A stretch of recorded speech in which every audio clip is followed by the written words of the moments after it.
Sacramento, California. The late 70s into the 1980s. A city of government workers, quiet neighborhoods, tree-lined streets, and routine. Not flashy, not violent. The kind of place where people believe the worst thing happened somewhere else. On F Street stood a pale yellow Victorian house with lace curtains, a tidy porch, and a carefully tended garden. Inside lived a woman who looked like someone's grandmother. Small, soft-spoken, smiling.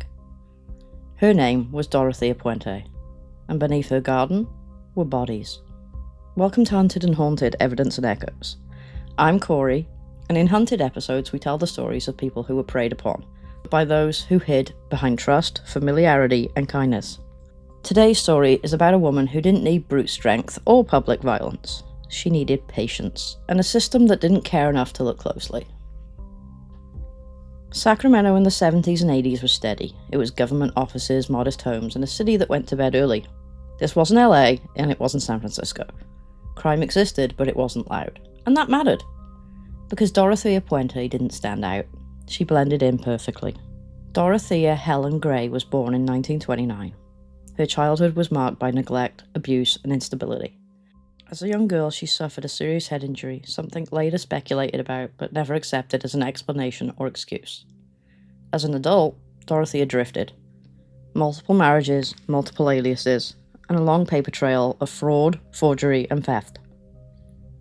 By the time she opened her boarding house on F Street, Dorothea already had convictions for financial crimes, including stealing from elderly people.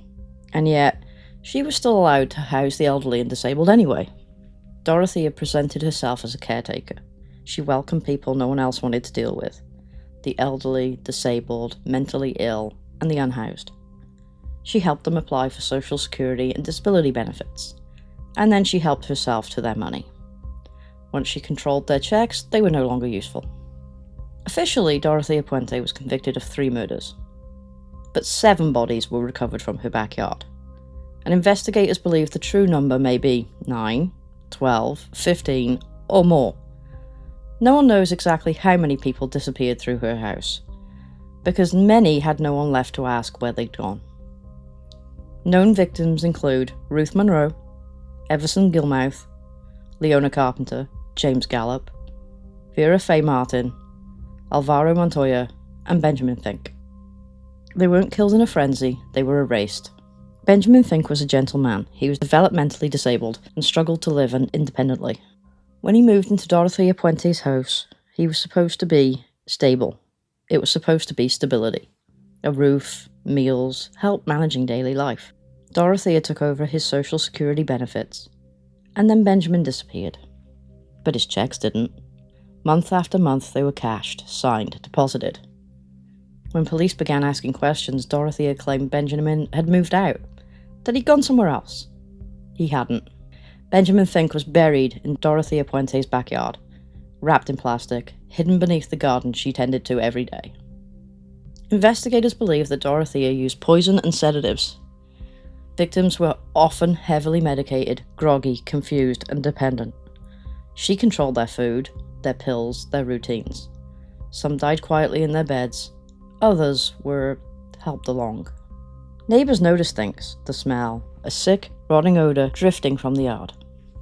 Dorothea blamed sewage, fertilizer, garbage. People accepted it because, well, she looked harmless. She looked like a little old lady. Neighbors also saw her digging late at night, using wheelbarrows, rearranging her garden again and again. She said she liked gardening. No one asked what she was planting. Former residents said they were afraid. Doors were locked, movement was restricted. Questioning Dorothea led to threats of eviction.